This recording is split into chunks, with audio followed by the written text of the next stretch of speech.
ఇక విశాఖలో glass bridge అందుబాటులోకి వచ్చింది. గ్లాస్ బ్రిడ్జిని ఎంపీ భరత్ ప్రజాప్రతినిధులు ప్రారంభించారు. 7 కోట్లతో గ్లాస్ స్కైవాక్ బ్రిడ్జి నిర్మాణం చేపట్టగా పర్యాటకులకు గ్లాస్ బ్రిడ్జి సరికొత్త అనుభూతిని పంచనుంది. ఒకేసారి 500 టన్నుల భారాన్ని మోసేలా తీర్చిదిద్దారు అధికారులు. ఇక దేశంలోనే అత్యంత పొడవైన గాజు వంతెనగా రికార్డులోకి ఎక్కింది. జర్మనీ నుంచి దిగుమతి చేసుకున్న లామినేటెడ్ గాజుతో బ్రిడ్జిని నిర్మించారు. ఇక దీనిపై పూర్తి అప్డేట్ మా ప్రతినిధి చంద్రశేఖర్ అందిస్తారు. చంద్రశేఖర్, చెప్పండి, వైజాగ్లో నిర్మించిన గ్లాస్ బ్రిడ్జి మీద సర్వత్రా ఎలాంటి అభిప్రాయాలు వ్యక్తమవుతున్నాయి? పర్యాటకుల దృష్టి ఎలా ఉంది?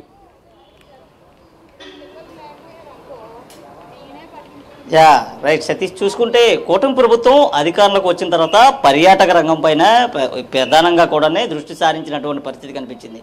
ఒకవైపు క్రీడా రంగానికి దృష్టి సారించడంతో పాటు మరోవైపు పర్యాటక రంగాన్ని కూడా అభివృద్ధి చేయడంతో రాష్ట్రానికి దేశానికి కూడా పెట్టుబడులు వచ్చేటటువంటి పరిస్థితి ప్రధానంగా కనిపిస్తుంది. ఈ నేపథ్యంలోనే విశాఖ కైలాసగిరి కొండపైన దాదాపు 8 నెలల పాటు కూడా శ్రమించి అక్కడైతే గ్లాస్ బ్రిడ్జిని ఏర్పాటు చేసినటువంటి పరిస్థితి కనిపిస్తుంది. ప్రధానంగా చూసుకుంటే ఏర్పాటు చేసినటువంటి గ్లాస్ బ్రిడ్జి ద్వారా ఆ గ్లాస్ బ్రిడ్జి పైకి వెళ్ళేటటువంటి పర్యాటకులు ఎవరైతే ఉంటారో వారు పూర్తిగా కూడా ఒక చక్కనైనటువంటి ఆహ్లాదకరమైనటువంటి భరితాన్ని పొందేటటువంటి అనుభూతిని పొందేందుకు కూడా అక్కడ గ్లాస్ బ్రిడ్జిని కూడా ఏర్పాటు చేసినటువంటి పరిస్థితి కనిపిస్తుంది. ప్రధానంగా చూసుకుంటే దాదాపు 7 కోట్ల రూపాయలతో నిర్మించినటువంటి గ్లాస్ బ్రిడ్జ్ ఏదైతే ఉందో 500 టన్నుల వరకు కూడా బరువునైతే మోయగలదు. అయితే హుదూద్ లాంటి తుఫాన్లు కానీ మరే ఇతర విపత్కర పరిస్థితులు ఎదురైనా దాదాపు 250 కిలోమీటర్ల వేగంతో ఈదురు గాలులు వీచినప్పుడు కూడా చెక్కు చెదరకుండా అలాగే నిలబడగలిగేటటువంటి సత్తా అయితే ఈ గ్లాస్ బ్రిడ్జికి ఉన్నటువంటి పరిస్థితి కనిపించింది. ఈ నేపథ్యంలోనే ఈరోజు ఉదయం ఆ ఎంపీ భరత్తో పాటు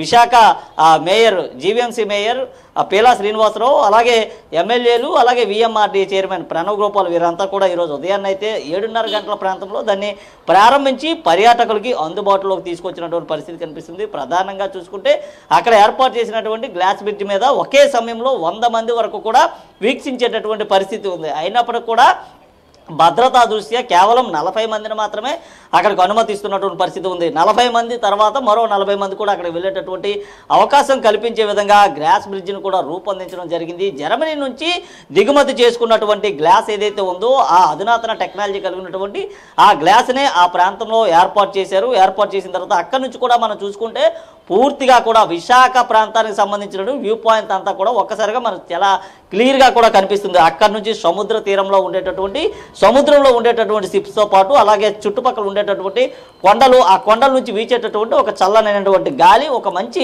మధురానుభూతిని మిగిలిస్తుందని చెప్పుకోవచ్చు. ఈ నేపథ్యంలో దీనికి సంబంధించి ఈరోజు జరిగినటువంటి ఏదైతే ప్రారంభోత్సవం ఉందో ఆ ప్రారంభోత్సవం గ్లాస్ బ్రిడ్జ్ను కూడా ప్రారంభించినటువంటి పరిస్థితి ఉంది. అయితే దాన్ని పూర్తిగా కూడా పర్యాటకులకి అందుబాటులో తీసుకొచ్చారు. ఈ రోజు నుంచి కూడా పర్యాటకులంతా కూడా ఆ గ్లాస్ బ్రిడ్జ్ పైతే వెళ్తున్నటువంటి పరిస్థితి కనిపిస్తుంది. నేపథ్యంలో దీనికి సంబంధించి కూడా దాదాపు ఈరోజు అన్ని పూర్తిగా చేయడం అయితే జరిగింది. అలాగే గ్లాస్ బ్రిడ్జ్ పై నుంచి దాదాపు 55 మీటర్ల పొడవు ఉండేటటువంటి ఈ గ్లాస్ బ్రిడ్జిని కూడా ఏర్పాటు చేసినటువంటి పరిస్థితి అయితే ఉంది.